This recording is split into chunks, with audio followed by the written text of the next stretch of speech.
half of the assets essentially go away in a divorce, right? So it's kind of a setback. I mean, not kind of, it is a setback for Yeah. financial growth for both parties, Hmm. man and wife. But the woman in this scenario, maybe she wasn't the breadwinner, as you mentioned, or even if she is, like, what are some at that point, like, what kind of advice would you give? I know it can be just general advice, but when you got to really step on the gas and get to that financial security endpoint. Hmm. Yeah. So, and that's why, financial plan is so important because then you can say, okay, if that occurs where half the assets go away, I need to have a really good understanding of cash flow. So, current inflows and outflows. At the end of the day, it's really not about how much you have or even how much you earn. It's about how much you spend. And so, Mm. having and understanding good and healthy spending habits and understanding how your expenses play a role in the whole picture is really important.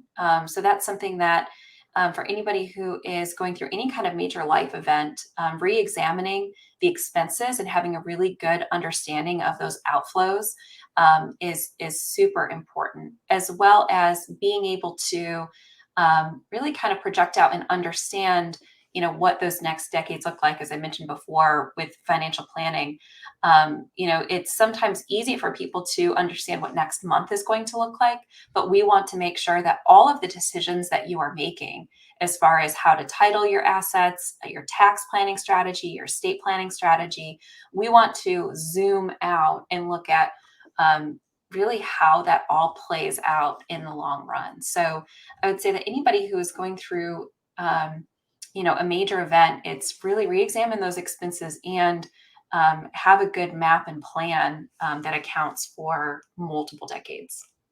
So I think I did read either on your website or LinkedIn that you are a self-described budget nerd. Yes. So when you said that, it reminded me. So it seems interesting that you're not putting, they're all important, income and what you have, but you're saying it's powerful to look at your spending. What tools, how would one go about doing that? Just get the last bank statement, see where money might be leaking. Hmm.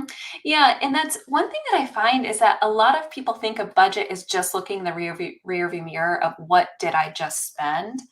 I like to call it a cash flow plan, and a plan being more futuristic kind of thought Mm. process to say, what will I be spending? So, what are these upcoming and future expenses going to be, and forecasting those out? So a lot of the tools that are out there, they're great through a bank app or your credit card statement are going to just look in the past. I actually like when I'm having somebody first sit down to start to put a budget together or start to understand their expenses.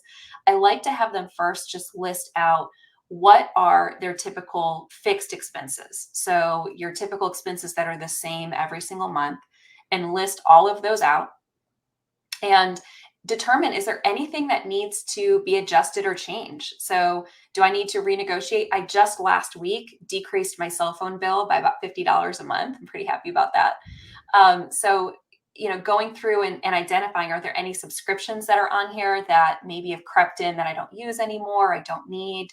Can I make any changes to things like a gym membership cost or my cell phone bill, as I just mentioned? Those are some important things to maybe either revisit, renegotiate, or adjust. And then also taking a look at what variable expenses typically are. Food, clothing, entertainment, gasoline, those different types of things that are variable, getting good understanding of that, and then projecting it forward and looking ahead. So in my household, we sit down at the end of every month and look ahead into the next month and say, what is August going to look like? Or what is September going to look like from an inflow and outflow perspective? Because if I'm going to be short at the end of the month, I'd certainly like to know that a month ahead. Or if I'm going to have some kind of a surplus, I can then do some planning around what would I do with that extra money that's coming in. And I think that's really where the power is in budgeting. So I think pen and paper at first makes the most sense to really kind of get in there and feel the numbers and make that a little bit more real.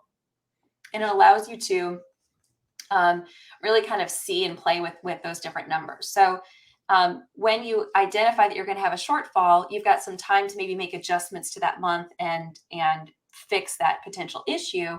And if you have a surplus, you can then direct where is that going to go. So what goal am I going to allocate that towards? And basically, you just do that several months ahead. My budget spreadsheet is 5 years ahead, so that might be a little bit Wow. extreme for people. But at least kind of having that mentality of utilizing a budget tool to forecast and look forward versus only looking backwards, which a lot of the apps and tools tend to do. Do you have a budgeting tool you use, or are you just an Excel person? I'm an Excel person personally. My Excel spreadsheet goes back 13 years and is forecasted 5 years forward. I Yeah, think I'm just kind of stuck in that model.